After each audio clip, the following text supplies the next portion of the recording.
Muchas gracias Daniela y Julia, y muchas gracias al Instituto por la invitación. Yo quería, digamos, en principio, a nosotros también nos toca satisfacer una demanda de la comunidad en cuanto a este fenómeno que produce mucha perplejidad en la opinión pública. Esas consultas empezaron hace bastante tiempo de parte de usuarios individuales, y después, cada vez más, la comunidad de medios nos buscó como una de las voces al respecto, lo cual a nosotros nos obligó a sentar una posición, a buscar un análisis, y eso implicó para nosotros un aprendizaje. Entonces, yo quería resumir, un poco menos que lo que me toca resumir cuando hablo con los medios de comunicación, la posición que es del Departamento de Investigaciones. No hay postura institucional sobre esto de la Academia Argentina de Letras, y traer la perspectiva comunicacional. ¿Qué significa comunicar, divulgar este tema en la sociedad, en la comunidad de medios? ¿Y qué significa interactuar con los periodistas? ¿Qué pasa? ¿Qué se escucha cuando uno dice? Cuando uno usa un argumento, ¿qué se escucha del otro lado? Todo eso también implica un aprendizaje que hemos ido haciendo. Entonces, desde ese punto de vista, hay un problema que es básico en la opinión pública, que es que es muy fuerte el convencimiento que hay acerca de que la lengua la cambia la RAE, la cambia la Real Academia Española. La gente, aunque muchas veces pone en cuestión una idea, pero termina confirmando que opina que la Real Academia Española acepta la lengua, rechaza cosas de la lengua, expresiones, palabras, ¿no? Y eso, como idea lingüística es aberrante, ¿sí? Lo venimos diciendo cada vez que podemos, pero sin embargo es tal el arraigo que eso tiene en la opinión pública, que es necesariamente uno de los temas que hay que considerar cuando uno está intentando comunicar algo acerca de la lengua. Entonces, ese problema trae otro asociado, que es que la idea que un grupo minoritario puede cambiar la lengua se acepta tácitamente, ¿no? Y después puede pasar que haya un rechazo al grupo minoritario en cuestión que quiere cambiar la lengua. Pero la idea de que un grupo minoritario puede venir y cambiar la lengua está instalada en la opinión pública. Eso es por eso, una de las primeras cosas que se dicen es: esto es un cambio lingüístico. Cuando el cambio lingüístico, como decían, es un proceso inconsciente, no es un proceso consciente, no es una intervención consciente del discurso.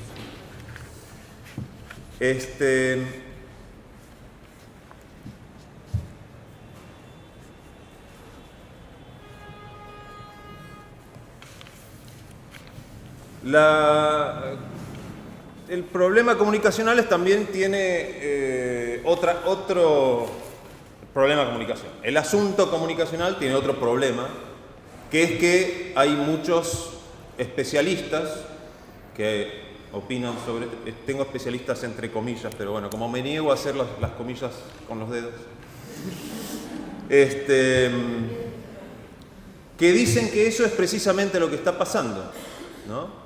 Ponen este fenómeno como una especie de presión del referente. Quiere decir que ahora el referente cambió, los grupos humanos cambiaron, y por lo tanto, conscientemente, los jóvenes, también lo tengo entre comillas acá, toman la decisión de crear un tercer género, ¿no? Entonces, eso es problemático por muchas razones. Primera razón por la cual eso es problemático: los colectivos humanos con muchas mujeres o con mayoría de mujeres existieron siempre, y la presión del referente nunca implicó en nadie la necesidad de crear un tercer género, ¿no?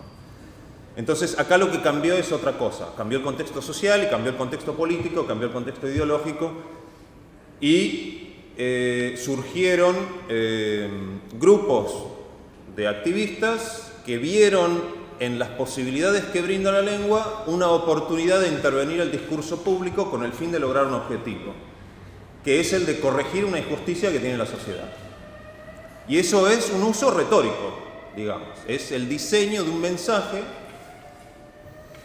apropiándose de las posibilidades que brinda la lengua para lograr un efecto en el auditorio, que ese efecto sea el de crear un consenso y que ese consenso cree las condiciones para cambiar una situación de la sociedad. Entonces es un fenómeno retórico, eminentemente, cuyo contexto es político.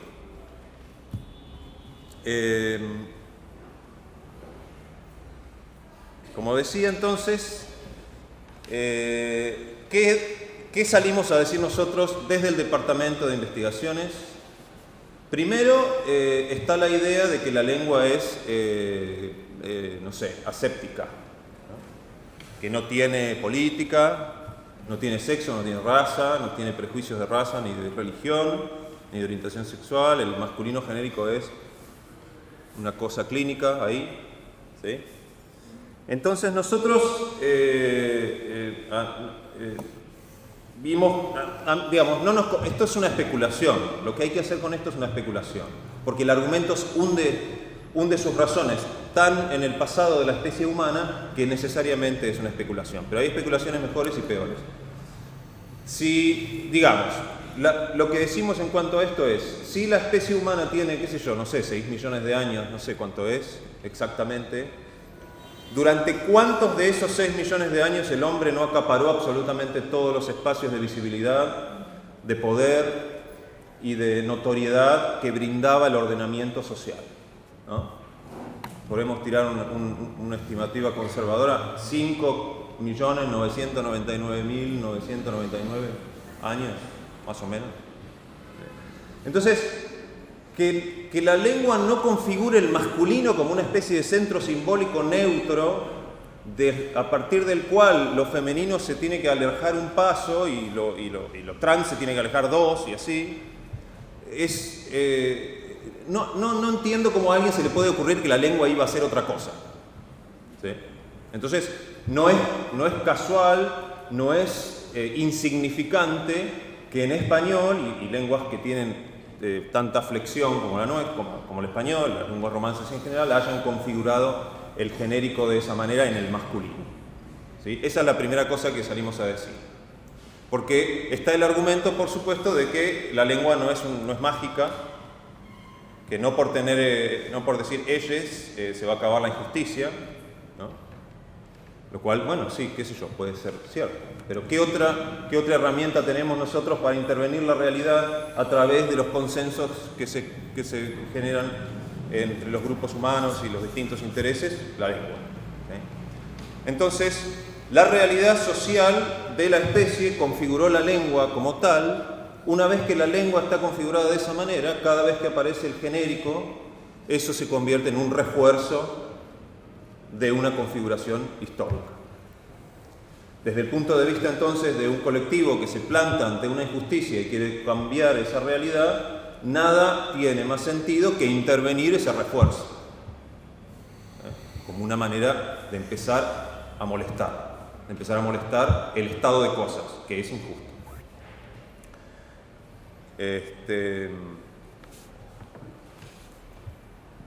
Bien. Entonces, lo que decimos del fenómeno es que se trata de un fenómeno retórico, es decir, un fenómeno, como ustedes saben, que busca lograr un efecto en el auditorio. Ese efecto es el de toma de conciencia de que existe una situación de injusticia en la sociedad. Es un pronunciamiento político de parte del enunciador que dice: yo me paro frente a esa situación de injusticia en una posición de denuncia, ¿sí? Es decir, cuando yo uso una fórmula de inclusión, y en este sentido son todas iguales, por escrito puedo usar la arroba, puedo desdoblar, lo que sea, eso genera el efecto de que la persona que escucha, aunque estemos hablando de cualquier tema, no puede permanecer al margen, ¿sí? De alguna manera tiene que interactuar con eso. Y desde el punto de vista del enunciador implica un pronunciamiento político. Eso hace que el fenómeno, entonces, sea eminentemente político.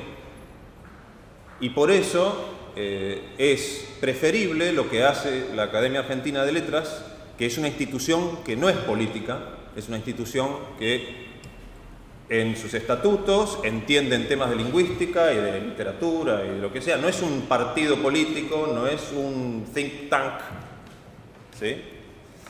Como el fenómeno es eminentemente político y retórico, cualquier intervención, aunque venga vestido de argumentos lingüísticos, es una intervención política, y así lo lee la sociedad, y eso es lo que está pasando con la postura institucional de la RAE. Se lee en la sociedad como una defensa del patriarcado, no como un análisis desapegado y objetivo y científico de la lengua. Por supuesto, no es político, se lo llevaron preso, eso estamos todos de acuerdo, pero me entienden la diferencia. No es lo mismo un think tank que una institución que entiende en temas de cultura y lengua. Bien, entonces no es un fenómeno lingüístico, no es un cambio lingüístico, precisamente por esto, porque los cambios lingüísticos no los decide nadie, los decidimos todos.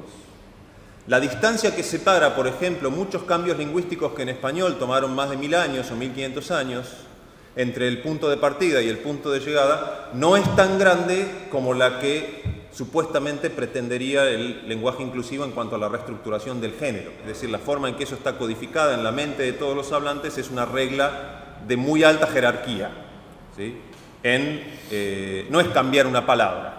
Todos podemos cambiar una palabra, por eso las palabras cambian mucho y la sintaxis cambia poco, por eso no es que aparecen nuevas preposiciones, por ejemplo, porque son palabras gramaticales, son palabras de clase cerrada, ya están las que son, ¿sí?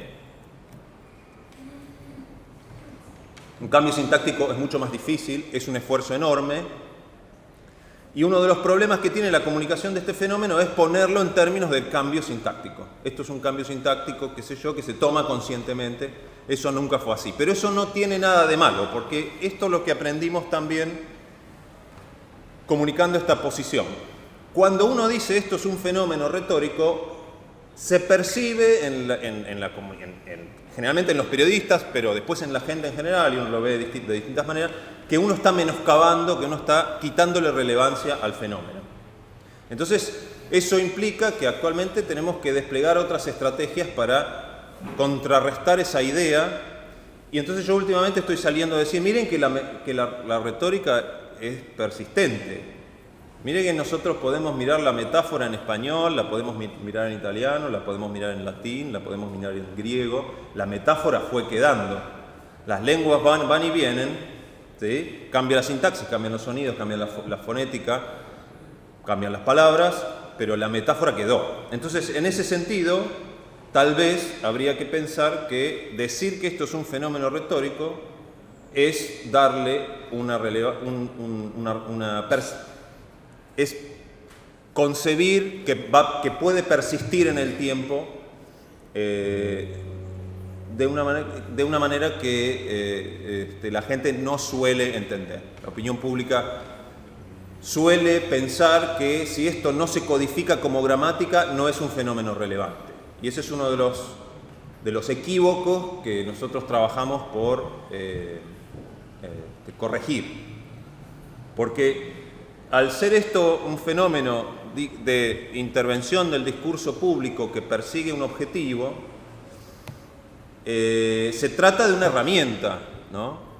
Entonces, al haber bandos opuestos, resulta que el bando que se opone al uso de las fórmulas de inclusión lo que está tratando de hacer es evitar que el adversario tenga acceso y tenga la posibilidad de usar un recurso que es potente. Porque esta sala está llena y les aseguro que eso es un reflejo muy exacto del interés y de la confusión también en muchos casos y del la manera en que se siente esta intervención en particular. Que como tal, digamos, como formulación discursiva que rodea una lucha política y social, no tiene más novedad que la de haber inventado, digamos, formas lingüísticas que el sistema no contemplaba, pero desde el punto de vista discursivo, siempre las luchas políticas y sociales se vieron acompañadas de determinada formulación retórica y discursiva. Eso es tan viejo como lo es la lucha social, como lo es la política. Bien.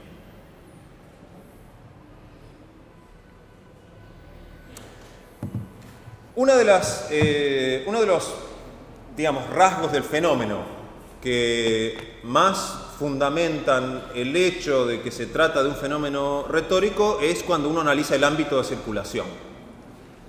Porque esto es por ahora, y no he visto nada que me haga pensar lo contrario, es un fenómeno que circula cuando la lengua está en su forma pública. Es un fenómeno de la lengua pública. Cuando hay una entrevista, cuando se escribe un cartel, cuando se pone un tuit, muchas veces cuando se chatea. En la intimidad no es un fenómeno que tenga uso que nosotros sepamos. O sea, que mucha gente argumenta que sí, que sus hijos, ¿sí? Entonces, si es íntimo, ¿cómo sabes? Sí, claro. Se habla mucho de los adolescentes, entonces eso está muy bien y puede ser así. La reticencia es la dimensión que tiene este cambio. Porque, por ejemplo, si ustedes comparan con la lengua inglesa, en inglés tienen una flexión muy pobre, pero tienen un problema con los pronombres, que tienen pronombre masculino y femenino, y no tenían un pronombre neutro singular. Sí lo tenían, digamos, para cuando el referente en singular era inespecífico, que es el pronombre they. Es un pronombre en plural usado con significado en singular. Hoy, una de las soluciones que encontraron, la más asentada, y de hecho en 2015 fue palabra del año por la Asociación Dialectológica de allá, es usar ese pronombre plural con significado singular específico. Y está bastante claro que todos los que nacieron después del año 1980 están usando ese pronombre de manera inconsciente. ¿Sí? Aparentemente, eso sí es un cambio que se puede considerar lingüístico en ese sentido. Por supuesto, no tengo hijos adolescentes, ¿sí? Mi opinión es que esto no se trata de un cambio lingüístico en ese mismo sentido. Pero acá estamos para debatir.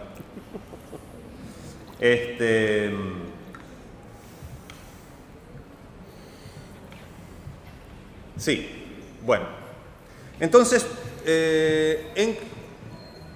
quería, digamos, para tal vez cerrar, porque el teléfono donde tenía la charla dejó de prenderse. Quería, digamos, decir esto, que va a sonar muy altanero, pero bueno, qué sé yo, sobre todo por el calibre de la gente esta. Pero bueno, quiero hacer una cita de Ignacio Bosque referido a la circulación, de lo que decía antes. Entonces dice él, dicho de una manera más clara, 2 puntos, se ve como algo enteramente natural que la autoridad responsable o el gestor que desdobla usuarios y usuarias, ciudadanos y ciudadanas, se olvide de su desdoblamiento cuando ya no esté delante de un micrófono o de una cámara. Y ahí, contra esto yo tengo el siguiente argumento irrefutable. ¿Y qué pasó? ¿Cuál es el problema? De que algo se active en el momento en que la lengua es pública. Si lo que busca es un efecto público y lo que persigue es un fin político, ¿cuál es el problema? Como si esto estuviera mal. No sé.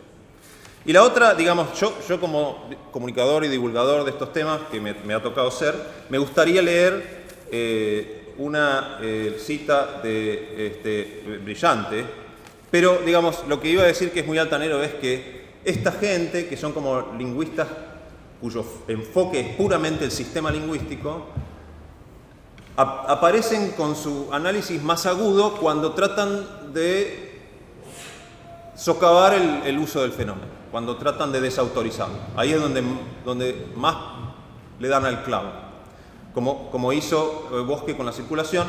Y Virginia Bertolotti dice: creo que hablar y escribir de esta manera, ya que hablar es casi imposible más que por un rato, no es muy distinto a usar una camiseta de algo. Es mera propaganda. De vuelta. ¿Y qué problema hay? Bueno, por ejemplo, yo soy hincha de Defensor, un cuadro chico. Podría decidir de ahora en adelante ir siempre a trabajar con esa camiseta. Puedo ir a dar clase, puedo ir a las sesiones del consejo de mi facultad, incluso puedo ir al CDC de la universidad o los plenarios de la Academia Nacional de Letras. Quizá esto aumente en algo el número de hinchas, pero no va a cambiar en nada, sospecho, las posibilidades de que Defensor gane el campeonato. Es perfecto. Yo siento que le debo plata. Porque claro, nadie dijo que el inclusivo es un fenómeno que lo usa una persona y qué efecto puede tener que lo use una persona, ¿no? Estamos hablando de que el inclusivo puede tener un efecto si lo usan 100 personas, si lo usan 1000 personas, si lo usan 10 millones de personas o si lo usan 1 millón de personas. Ahí estamos hablando del efecto que puede tener. Porque claro, si vos sos de Defensor y resulta que de un día para otro 100.000 personas empiezan a usar la camiseta para ir al trabajo, para ir ¿no? Es decir, que tuvieron que comprar la camiseta tiene una propaganda, que son los bizcochos, no sé. Fueron a comprar los bizcochos, eso hizo que el club tuviera más plata, capaz que se compraron un arquero, cuyo segundo nombre no es mano de manteca o algo, y de repente, en lugar de estar en el fondo de la tabla, está en mitad de tabla, y de repente, si esos 100.000 hinchas ahora son 1 millón, resulta que un día sí puede salir campeón. No porque lo use Virginia Bertolotti, a quien yo respeto, ojo. Pero es un poco el problema con los lingüistas, como le digo, que se enfocan solo en el sistema lingüístico. Entonces, el tema es no pretender prohibir que se use un fenómeno que es potente, por un lado. Segundo, no pretender obligar a alguien, como esto es un pronunciamiento político cada vez que sucede, no pretender obligar a alguien, no volverse en policía del inclusivo. Esto es un pronunciamiento político que se tiene que dar por iniciativa propia, porque los pronunciamientos políticos no se imponen. Más o menos. Ahí está. Gracias.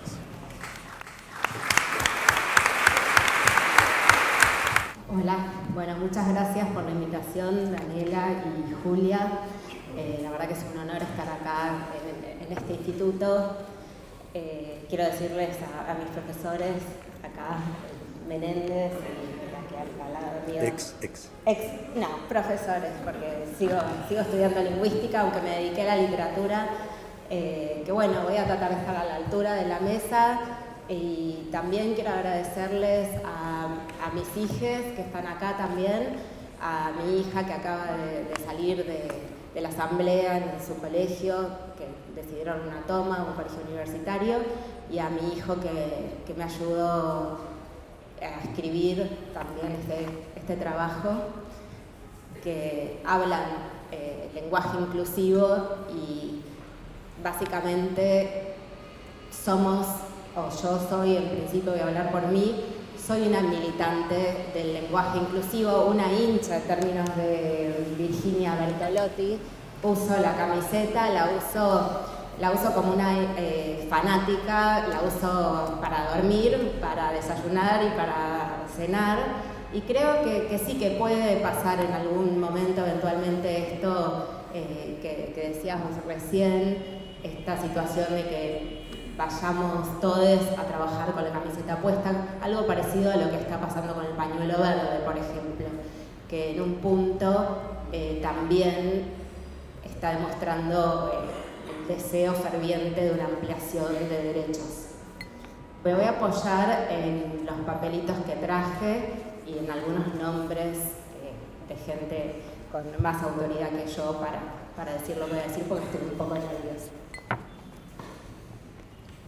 También creo que básicamente coincidimos bastante y tenemos algunos matices con los compañeros de la mesa, pero por ejemplo, algunas cuestiones que fui escuchando en la presentación, cuando decían, Julia creo que lo dijo en su texto, esta imposición como desde arriba, yo creo que básicamente esta es una imposición eventualmente o una búsqueda de imponerse desde abajo, ¿no? Esto por un lado. Y por otro lado, creo que se puede partir de un planteo de la ponencia reciente que decía, se planteaba si por decir ellas se va a acabar la injusticia existente, y yo creo que bueno, que es una opción y que es algo que voy a tratar de responder en el texto. La lengua, como todos los aquí presentes sabemos, es materia fluida, como el agua de un río. Cambia, se modifica. Pretenderla prístina, sin mácula ni contaminación, como pretende el autor español Arturo Pérez Reverte, creo yo sería un desacierto. Si utilizáramos una forma límpida del lenguaje, ¿cómo hablaríamos? ¿Español castizo, latín, o quizás esos ecos o ruidos que los griegos escuchaban en la lengua de los extranjeros y no podían descifrar y que sonaban como bar? El lenguaje de género me parece una barbaridad, dijo Fernando García de Cortázar. Si pensamos el lenguaje como un sistema estable y estático, quizás a la que se refiere el historiador español sea esa versión más pura, prístina y primigenia de cualquier lengua, unos gruñidos apenas articulados en el fondo de una caverna o las ecolalias infantiles. Pero como el amor para Cassavetes, un director de cine que me gusta mucho, el lenguaje, o más específicamente la lengua, esa expresión en la que nuestra capacidad humana se vuelve organizada y social, es una corriente que no para. En el lenguaje, la diacronía no es error, es parte estructurante. El lenguaje modela nuestros modos de ver y comprender el mundo. El castellano es lengua del sujete. No tiene otra forma sin este sujete que siempre hace a la oración, tácite o explícite. Si nombramos en masculino en nuestra mente, se crea la imagen de un sujeto masculino. Teresa Meana, filóloga española, autora de Porque las palabras no se las lleva el viento, dice que el lenguaje, piedra simbólica del patriarcado, impide ver, porque ser sonido constante es silencioso, invisible, y por eso las desigualdades de género en el lenguaje son aceptadas sin resistencia, como para los peces en ese cuento de David Foster Wallace, que ante la pregunta de cómo está el agua, que ante la pregunta de cómo está el agua, responden, ¿qué demonios es el agua? El lenguaje se mueve al ritmo de los cambios sociales. El agua límpida del lenguaje se contamina, se degrada, o si lo pensamos desde otra perspectiva, crece, se enriquece, se alimenta. Podríamos quedarnos en la idea iluminista de la relación entre el sujeto y lo que nombra, una relación donde el lenguaje es instrumento o herramienta, como la nombra Pérez Reverte, que en realidad se llama Raúl, pero sus padres lo condenaron con el lenguaje de género, su apellido Pérez Reverte, y por eso se opone tan fervientemente a él. Pero no hay sujete que domine el lenguaje, sino que el sujete es hablado en el lenguaje, que le divide, siguiendo a Lacan. O para decirlo de manera más deleuziana, podríamos pensar el lenguaje como una máquina de guerra que puede funcionar por sí misma, sin el sujete. Pero el lenguaje llama al lenguaje, lo llama arrastrado sobre todo por lo social.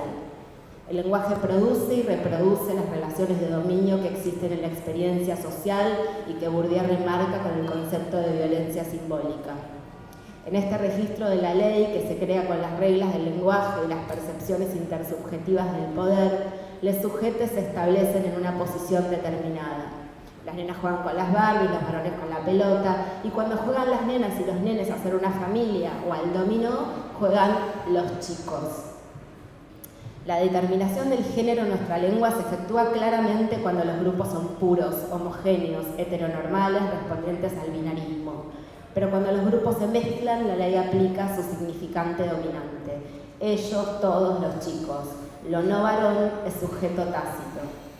Entramada en un lenguaje que no le incluye, el sujeto que piensa con lenguaje debe pensarse incluido por omisión. Es decir, que en el propio esquema simbólico de las personas pensantes, se forman las visualizaciones del mundo del dominio machista, que inciden en el desarrollo, si hablamos de registros, de lo imaginario y real de cada sujeto. No hay política sin la comunicación activa a través del lenguaje necesaria para tejer relaciones, negociaciones, discusión. El lenguaje es político, construye realidad y la refleja, ilumina zonas y oculta otras. Si hablamos con lenguaje inclusivo, ¿estamos hablando distintos idiomas, nos entendemos? ¿O estamos hablando distintos idiomas si hablamos en masculino totalizador? ¿Por qué decir lenguaje inclusivo también y no lenguaje feminista, que es lo que realmente es? Un lenguaje que confronta al patriarcado. Cuando la Alicia de Carroll conversa con Humpty Dumpty, ¿se acuerdan del huevo Durán que estaba parado en el muro? En un pasaje tienen el siguiente diálogo a propósito de un malentendido en base a un término cuyo sentido no comparten. Humpty Dumpty dice: cuando yo uso una palabra, esa palabra significa exactamente lo que yo decidí que signifique, ni más ni menos. Y Alicia le dice: la cuestión es si usted puede hacer que las palabras signifiquen tantas cosas distintas. La cuestión es, responde Humpty, saber quién es el amo aquí. Eso es todo.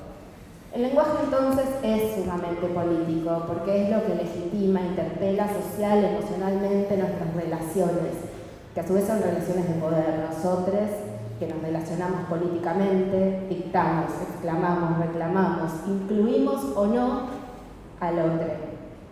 Somos el sujeto que antecede al predicado. Lo tenemos que poner en tensión. Romper los estándares protocolares arraigados en una sociedad patriarcal a través del único medio posible para el pensamiento. Ese medio es el discurso. El lenguaje sirve para sostener o romper los esquemas patriarcales. Y con esto quiero señalar el impacto de lo lingüístico en las relaciones de dominio, tan contradicho por esas frases como usar un lenguaje neutro no cambia la forma de pensar o el lenguaje no crea realidades. A esto, los activismos políticos responden con discurso que es acción.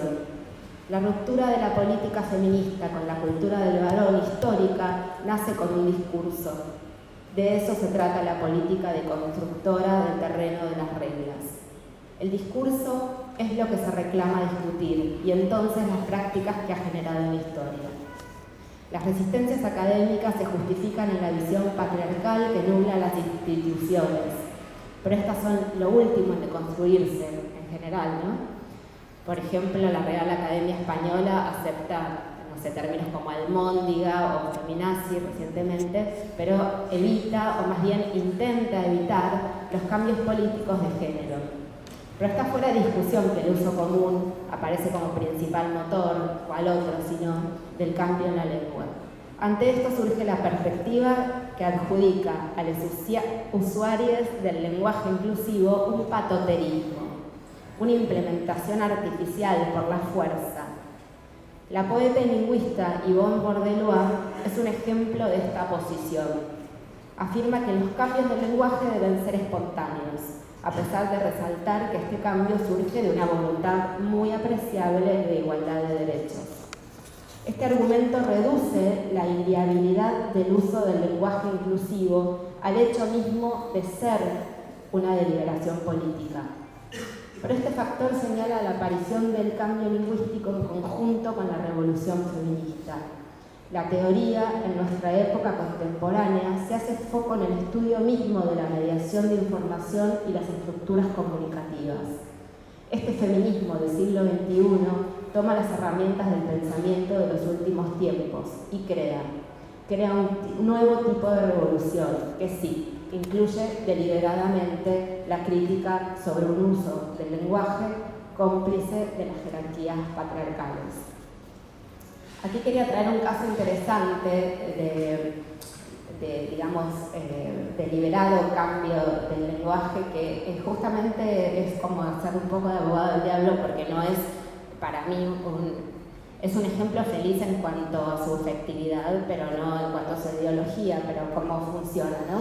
Decía, un caso interesante de cambio de las reglas lingüísticas es el de Croacia.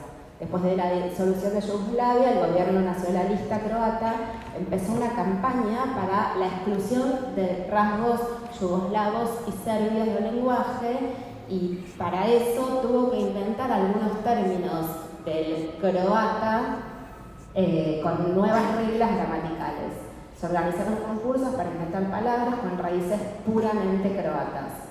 La institucionalización del cambio rindió y se dio una recroatización en el habla y principalmente en la escritura. Bueno, llevamos una década en que los movimientos feministas y por la diversidad sexual, más de una década en realidad, entraron en las agendas políticas y normativas para buscar y en muchos casos lograr la ampliación de sus derechos. En ese contexto comenzamos a ver la utilización del todos y todas, del arroba y de la X. En algunos casos también del asterisco para reemplazar la vocal que designa el género. También acá Santiago hace un ratito decía que eran como equivalentes, ¿no? Este año, en el auge de las movilizaciones feministas que dieron comienzo al debate por la ley de interrupción voluntaria del embarazo, el gobierno argentino, desde la página de la Secretaría de Derechos Humanos y Pluralismo Cultural, también dio su posición sobre el lenguaje inclusivo. Y agrega, esto es cita de la página del Ministerio de Justicia. Ahora bien, con este símbolo y esta letra, ¿incluimos realmente y nominamos a todas las personas? Otra vez la respuesta es no, ya que ni el arroba, creo que se dice la, ni la X tiene un sonido fonológico que nos permita leer la neutralidad que queremos transmitir. E incluso si leemos en voz baja o hacia adentro la palabra todos con X, la seguimos leyendo en masculino.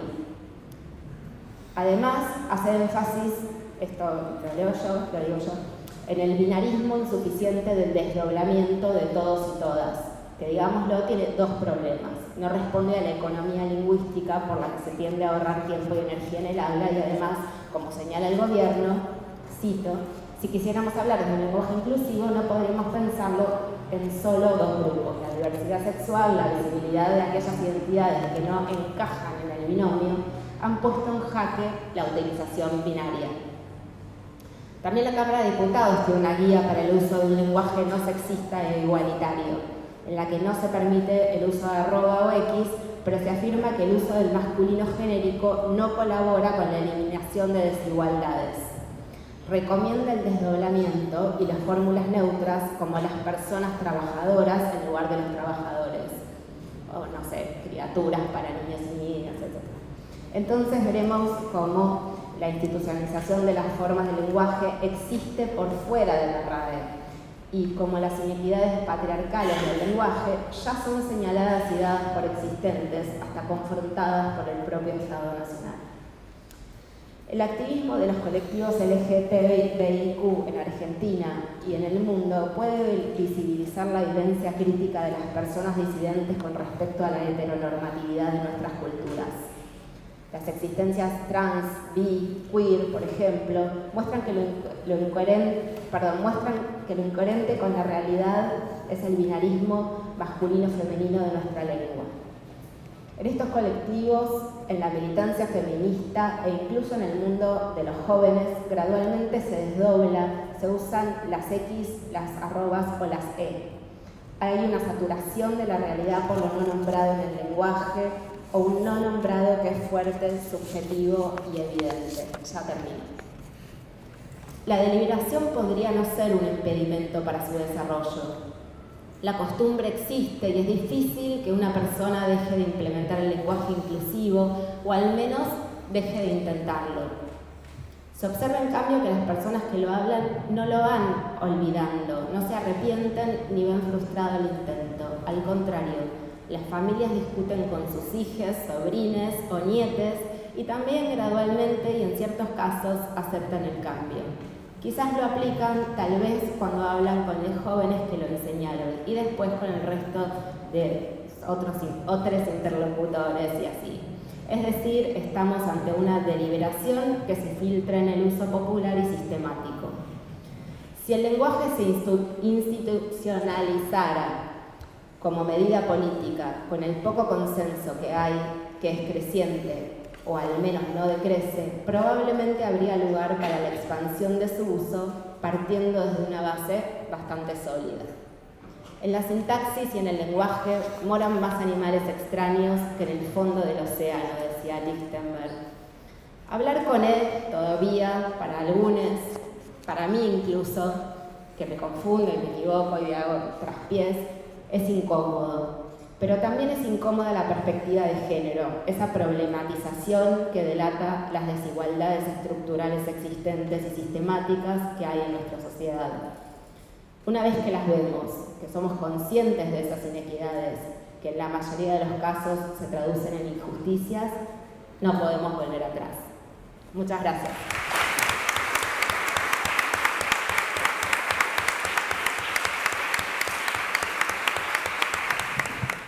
Bueno, muchas gracias. Gracias a las organizadoras, gracias al instituto que me da el lugar, gracias al público, que, bueno, a quien espero no defraudar. Y bueno, aclaro que son opiniones personales, no estoy representando a ninguna institución. Entonces, en primer lugar, quiero decir que el despelote que se armó con el lenguaje inclusivo me encanta. Aclaro mi posicionamiento porque nunca creí, no creo que vaya a creer en los años que me queden de vida, en la neutralidad de los estudios lingüísticos, la neutralidad de los estudios gramaticales, ni en la neutralidad de ninguna actividad científica. De modo que lo miro yo, inserto en mi sociedad, en la historia, en un momento concreto determinado. Y si alguien lee algo que escribí hace muchos años y pensaba otra cosa, pues orgulloso estoy. Porque si pensara lo mismo que cuando empecé a enseñar, sería un repelotudo. Lo soy igual, pero me callo la boca. No me parece mal ni raro que lenguaje inclusivo o inclusive el lenguaje sea el tema de nuestro debate. Pero quiero aclarar, porque alguno ya intervino como lingüista, que el lenguaje es cierto, no discrimina, el lenguaje lo voy a reservar para una capacidad genética que tenemos los seres humanos, sino que los que discriminamos somos nosotros mediante el uso lingüístico, o nosotros. Voy a variar porque me uno permanentemente. Entonces, concretamente, las personas, los hablantes, lo que utilizamos son dialectos, sociolectos, tecnolectos, cronolectos, etcétera, etcétera, para poder comunicarnos, y mediante ese uso se puede discriminar, se puede invisibilizar o no hacerlo, así como se puede persuadir, se puede invitar a alguien a tomar un café, se puede responder, etcétera, etcétera. Las lenguas nacionales tienen existencia a partir de una reconstrucción o elaboración por parte de analistas, gramáticos, filólogos, etcétera, etcétera, que construyen sistemas altamente idealizados. Para hacerlos toman datos, por supuesto, de los usos lingüísticos, pero también de su propia ideología, de su propia formación gramatical, su propia formación lingüística y filológica. En muchos casos el Estado toma una de esas reconstrucciones y lo establece como lengua oficial, como lengua de la educación, que viene de arriba hacia abajo, claro, durante muchos años. Es decir, a través de procesos llamados de normalización y normativización. Entonces, si bien decimos que el lenguaje no puede discriminar, y los dialectos y lo que usamos sí, el uso del lenguaje sí, lo que uno puede preguntarse es qué pasa con las escrituras de la lengua española, concretamente, en general las lenguas, pero la española en particular, si lo hace o no lo hace. Las formas lingüísticas, bueno, ya está dicho, no están fijadas de una vez y para siempre, las formas varían de acuerdo con factores sociales, culturales, etcétera, cambian a lo largo del tiempo, por lo tanto también cambian las reconstrucciones y cambian las lenguas. Por suerte, Cervantes no respetó a Nebrija, ni Borges, Cortázar, García Márquez, Benedetti, Carlos Saúl I tampoco, y Macri tampoco respetan las formas que la gramática dice y o que le han enseñado necesariamente. Ahora, la gramática como tal es un texto, son una serie de hipótesis acerca de la construcción de objetos también ideales, como las oraciones, los sustantivos y cosas así. Entonces, no está en condiciones de afirmar la gramática misma si ella discrimina, si invisibiliza o si no lo hace, porque eso no es lo que le preocupa. Somos nosotros, les hablantes, los que tenemos que opinar, decidir, afirmar o negar si la reconstrucción nos favorece o no. En el caso que nos ocupa, una parte muy importante y no minoritaria de la gran comunidad lingüística que utiliza dialectos españoles siente y sostiene que se siente discriminada e invisibilizada. Entonces no tiene ningún gollete que algún personero de la RAE salga a intentar convencerlas de que no deberían sentirse discriminadas, porque en español el masculino es el género no marcado. Porque justamente, aunque el gramático diga que los engloba, ellas sienten que no los engloba y lo que están discutiendo es precisamente eso. Entonces tenemos que ponernos de acuerdo en que nadie puede decirle a otro u otre cómo debe sentirse. Ya te anestesié, me dice el dentista, y la dentista también. Y es precisamente el uso genérico del masculino lo que se está criticando en esta postura. Además, el lenguaje no es un mero instrumento de comunicación. Tampoco sirve para reflejar algo de modo transparente la realidad, ¿sí? Por el contrario, organiza la percepción, forma parte de esa relación, de esa realidad, está relacionado de un modo fundamental con el pensamiento, las formas de pensar, etc. Ahora, el género como categoría gramatical parece ser una propiedad del lenguaje, porque no se han encontrado lenguas que no tengan género. Es decir, parece formar parte de la gramática universal. Pero no es cierto que todas las lenguas marquen masculino y femenino. En particular, lenguas originarias del territorio que ahora llamamos Argentina no lo hacen, pero sí marcan género relacionado con otras cosas. O sea, el género es una categoría gramatical. Y además tampoco tiene por qué ser binario, como lo muestran algunas gramáticas que, bueno, no vale la pena citar ahora. Ahora, el español distingue género masculino y género femenino. ¿Se los podría haber llamado de otra forma, como el indoeuropeo, temas en A y temas en O? Sí, pero alguien nos cagó, ¿sí? Y bueno, seguramente por su ideología lo llamó masculino y femenino. No sé quién fue, lo traté de rastrear, pero la verdad no lo pude encontrar y no tengo mucha paciencia.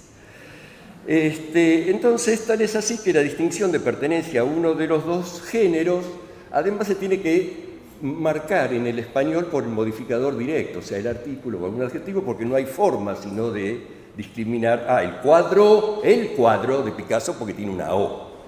La pintura, femenino, de Picasso, porque tiene una A. Pero con la foto de Picasso te la metes en el orto. El desodorante hay que aclarar que es femenino, porque si no el mercado se cae. Bueno, la nave va, el navío viene, etcétera, etcétera. Y además lo mismo pasa en muchas, fíjense qué interesante con algunas traducciones o adaptaciones que algunos llaman préstamo. Yo creo que Living y Hall no son préstamos, yo no se los pienso devolver, o sea, nadie piensa devolver otra cosa que la deuda externa. Pero del inglés computer, perdón la pronunciación porque no sé inglés, tenemos el ordenador de un lado del Atlántico, la computadora en muchos lugares del otro lado del Atlántico. Ahora bien, los usos lingüísticos tienen consecuencias, ¿sí? Porque dijimos no es transparente. Tienen consecuencias en el pensamiento, en íntima relación con la ideología.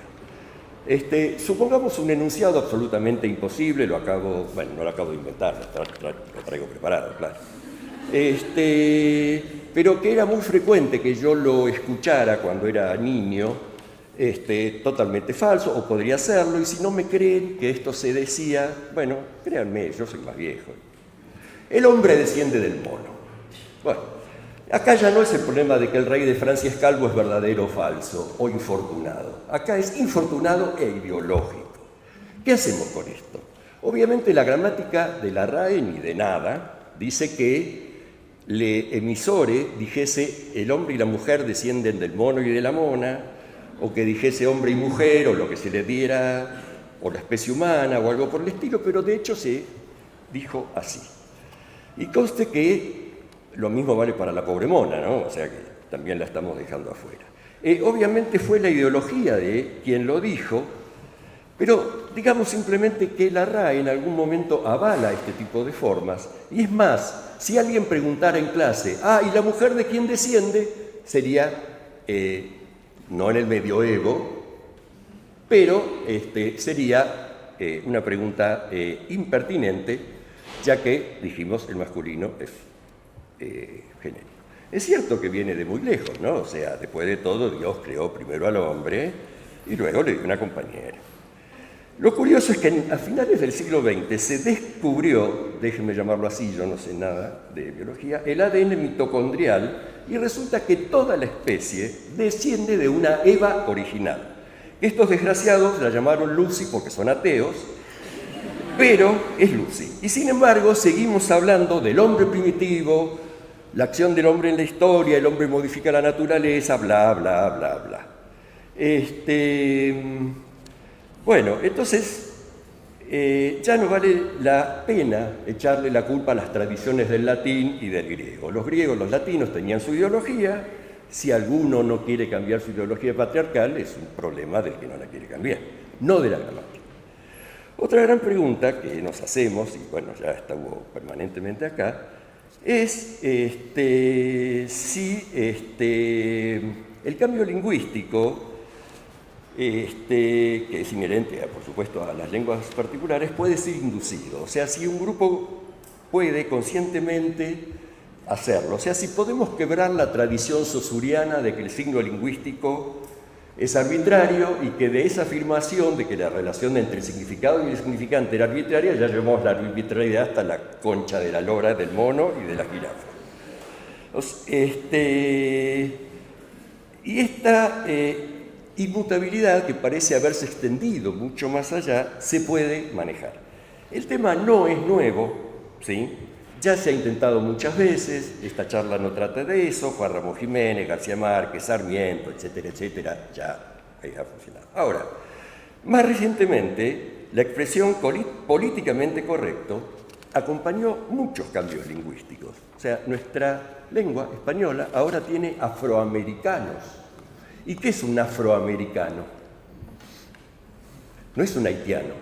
Un afroamericano es un negro norteamericano, pero ahora tenemos los afroamericanos, las capacidades diferentes, opciones sexuales, familias ensambladas, y los pueblos son originarios.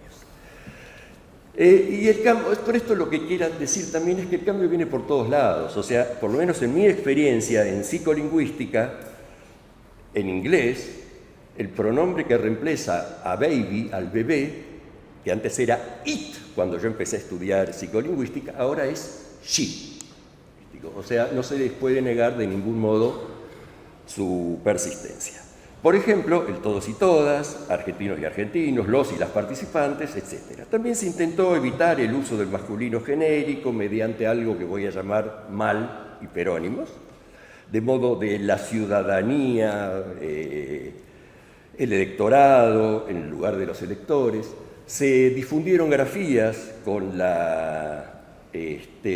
para reemplazar la E y la O cuando marcan género por la arroba o por la X,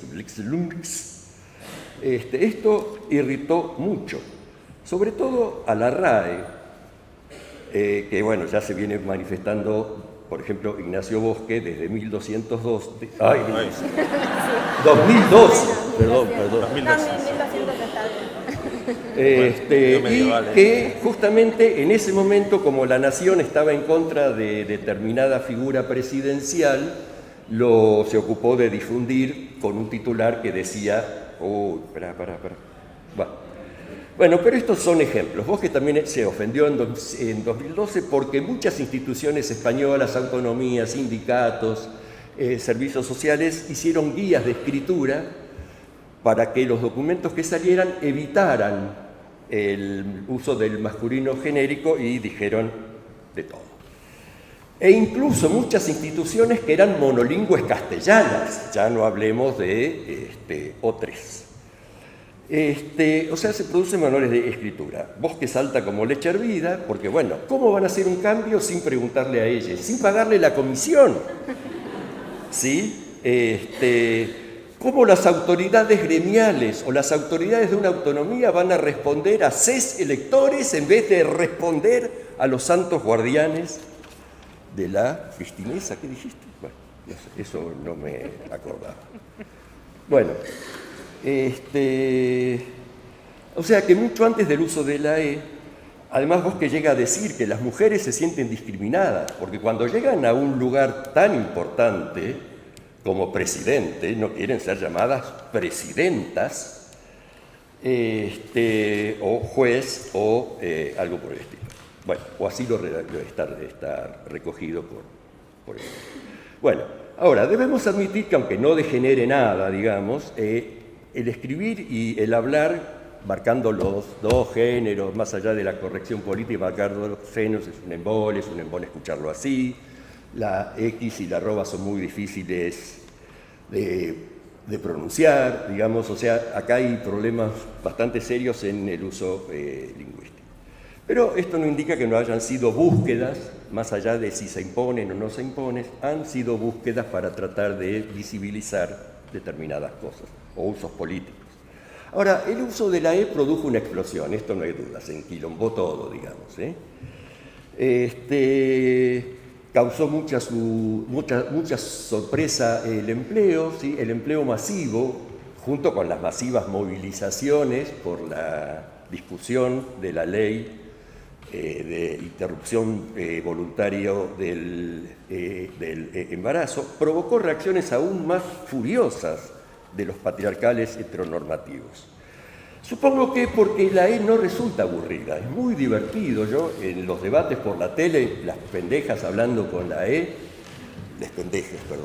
hablando con la E y los periodistas con cara de pelotudes, era fantástico. O sea, yo me divertí mucho, es muy fácil usarla, uno se equivoca, pero es fácil usarla. Y lo que es importante, a diferencia de la X y de la arroba, es que no es ajena al sistema morfofonológico del español.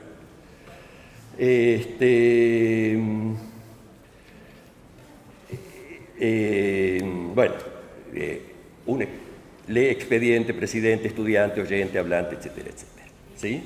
Para colmo, no hay forma de determinar el género si no están acompañados por un modificador directo. Entonces, los dialectos varían, las lenguas cambian, la pregunta es si es legítimo o no es legítimo. Pero el problema es que también es legítimo que se lo propongan.